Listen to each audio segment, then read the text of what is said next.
নমস্কার বন্ধুরা, আপনাদের নিজেদের চ্যানেল ভালো সময়ে আপনাদের সবাইকে স্বাগত জানাই। বন্ধুরা, আজকের ভিডিওতে আমরা আপনাদের সাথে শিবলিঙ্গের পুজোর পদ্ধতি সম্পর্কে কথা বলতে যাচ্ছি। অর্থাৎ আমরা আমাদের ঘরে যে শিবলিঙ্গ রেখেছি তার কীভাবে পুজো করা উচিত এবং আমরা যদি ঘরের মন্দিরে শিবলিঙ্গ রাখি তবে আমাদের কি কি নিয়ম মেনে চলা উচিত, শিবলিঙ্গে কি নিবেদন করা উচিত এবং ভুল করেও শিবলিঙ্গে কি কি জিনিস নিবেদন করা উচিত নয়, আমাদের ঘরে থাকা শিবলিঙ্গের জলধরি কোন দিকে হওয়া উচিত, শিবলিঙ্গে নিবেদন করা জল কিভাবে ব্যবহার করা উচিত, শিবলিঙ্গের সাথে নাগ দেবতা রাখা যাবে কিনা, শিবলিঙ্গের পুজোর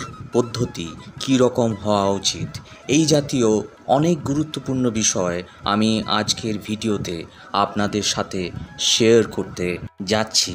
তাই ভিডিওটি সম্পূর্ণ দেখুন এবং যদি ভিডিওটি ভালো লাগে তাহলে লাইক করুন এবং শেয়ার করুন, যাতে ভগবান শিব শঙ্কর ভোলানাথের আশীর্বাদ সবসময় আপনার সাথে থাকে।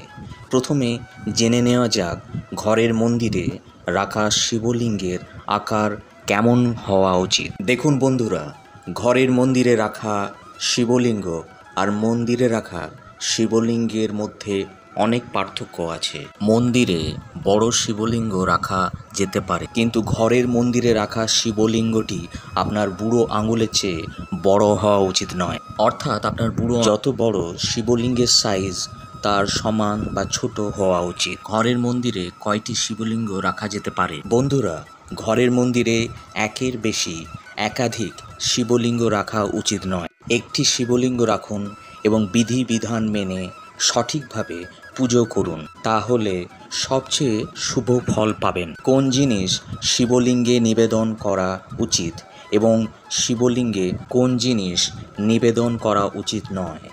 ভগবান শিবের অতি প্রিয় হল ধূত্র, ভাং, বিল্লপত্র, অক্ষত্য ও শ্বেত চন্দন ভগবান শিবের খুব প্রিয়। তাই এই জিনিসগুলো ভগবান শিবের পুজোয় ব্যবহার করা যেতে পারে।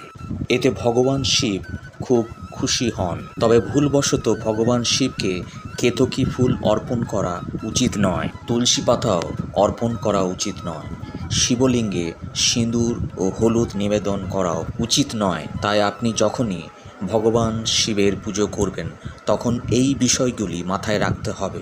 শিবলিঙ্গে জল কিভাবে নিবেদন করবেন? দেখুন, শাস্ত্রে বলা হয়েছে ঘরে রাখা শিবলিঙ্গ যেন শুকিয়ে না যায়, তাই অনবরত শিবলিঙ্গে জল পড়তে হবে। মন্দিরে যে শিবলিঙ্গ থাকে সর্বদাই কেউ না কেউ অভিষেক করতে থাকে। অনেক মানুষ পুজোর জন্য আসে, কিন্তু আমরা যখন ঘরের মন্দিরে শিবলিঙ্গ স্থাপন করি তখন আমাদের দায়িত্ব হয়ে যায় শিবলিঙ্গের পূর্ণ যত্ন নেয়া এবং শিবলিঙ্গে যেন সবসময় জল পড়ে সেদিকে খেয়াল রাখতে হবে।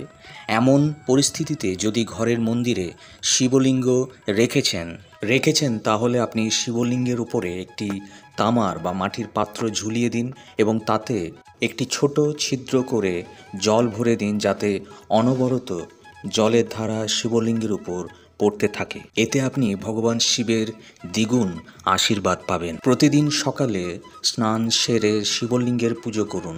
দুধ, জল বা পঞ্চামৃত দিয়ে শিবলিঙ্গের অভিষেক করুন এবং সেই পাত্রটি জলে ভরে দিন, যাতে সারাক্ষণ শিবলিঙ্গের ওপর জলধারা পড়তে থাকে।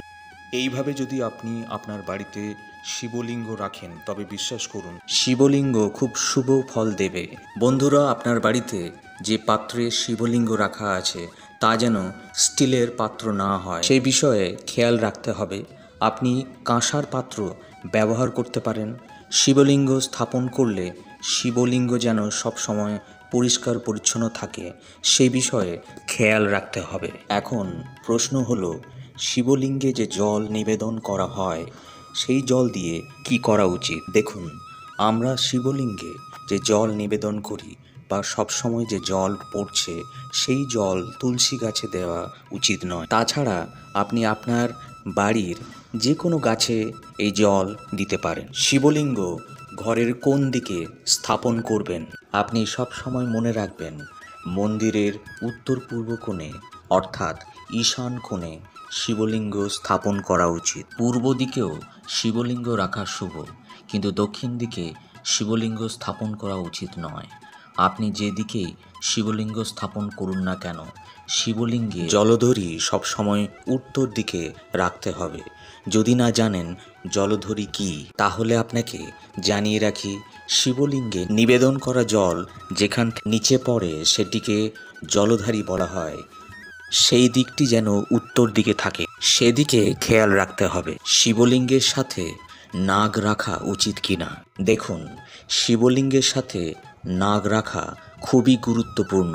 আপনি যদি আপনার বাড়িতে শিবলিঙ্গ রেখে থাকেন, তবে এটির সাথে আপনি তামা বা পেতলের মতো কোনো ধাতুর তৈরি ছোট নাগ রাখতে পারেন। না হলে শিবলিঙ্গের পুজো অসম্পূর্ণ বলে মনে করা হয়। আপনি যদি আপনার বাড়িতে শিবলিঙ্গ রেখেছেন, তাহলে আরেকটি বিষয় মাথায় রাখা উচিত, শিবলিঙ্গের উপরিভাগ যেন খালি না থাকে। শিবলিঙ্গে সর্বদা বিল্বপত্র ফুল বা অক্ষত নিবেদন করে রাখা উচিত। বাড়িতে শিবলিঙ্গ স্থাপন করে পুজো করলে অবশ্যই খেয়াল রাখতে হবে, কখনো একা শিবলিঙ্গের পুজো হয় না। গৃহস্থ মা বোনেদের উচিত ভগবান শিবের পূজা সর্বদা তার পরিবারের সাথে করা। ভগবান শিবের সাথে সাথে মাতা পার্বতী, ভগবান গণেশ, ভগবান কার্তিক, নন্দীজি এবং সর্পদেবতার পুজো করা উচিত, তবেই গৃহস্থের জন্য শুভ ফল প্রদান করে।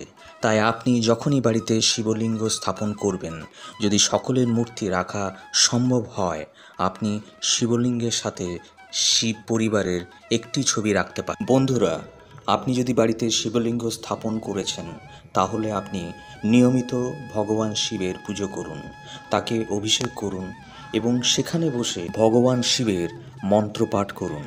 আপনি যদি নিয়মিত এইভাবে করেন, তাহলে এটি অনেক শুভ ফল দেয় এবং সমস্ত ইচ্ছে পূরণ করে। এটাও বলা হয় যে ব্যক্তি শিবলিঙ্গের পুজো করেন, তিনিও শিব সমান হয়ে যান। তাই আপনি যদি ভগবান শিবের পুজো করতে পারেন, এই সব নিয়ম মেনে চলতে পারেন, তাহলে শিবলিঙ্গ রাখুন এবং নিয়মিত পুজো করুন। কিন্তু যারা বাড়িতে শিবলিঙ্গ রেখেছেন কিন্তু নিয়মিত পুজো করতে পারেন না, পুজো কখনো হয় কখনো হয় না, কোনো দিন জল নিবেদন করা হয়, কোনো দিন হয় না, তাহলে এমন পরিস্থিতিতে আপনার শিবলিঙ্গ রাখা উচিত নয়। বাড়িতে যদি শিবলিঙ্গ রাখা হয়, যার অসম্মান হয়, যার পুজো সময় মতো করা হয় না, যার অভিষেক যথাসময়ে করা হয় না, এমন পরিস্থিতিতে ক্ষতির সম্মুখীন হতে হবে। তাই শিবলিঙ্গ রাখার সময় আপনার মনে রাখা উচিত, তার বিশেষ যত্ন নিতে হবে,